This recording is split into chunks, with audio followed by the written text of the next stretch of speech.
चलिए दोस्तों, खेसारी लाल की एक और गाना भोजपुरी में आ गया जो भोजपुरी इंडस्ट्री में तहलका मचाएगा।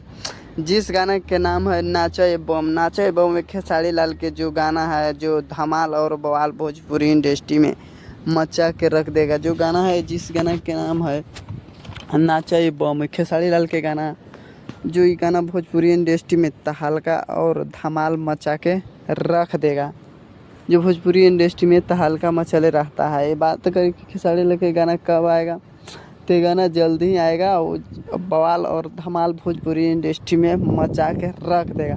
अब बात करें कि गाना किसने लिखा है, तो अभिषेक भोजपुरिया ने गाना लिखे है। और इस गाने को गाए हैं दबंग स्टार खेसारी लाल, जो भोजपुरी इंडस्ट्री में तहलका मचा के रख देगा। अब आप लोग खेसारी लाल के फैंस हो तो इस वीडियो को लाइक और सब्सक्राइब जरूर करें। हम हमेशा ऐसा वीडियो न्यू इन्फॉर्मेशन जितना जल्दी लाने को मैं प्रयास करता हूं। और आप लोग अगर खेसारी लाल के फैंस हो तो इस वीडियो को लाइक और सब्सक्राइब जरूर करें। हम हमेशा ऐसा वीडियो न्यू इन्फॉर्मेशन जितना जल्दी लाने के प्रयास करता हूं। पूरा वीडियो देखने के लिए आप लोगों को धन्यवाद।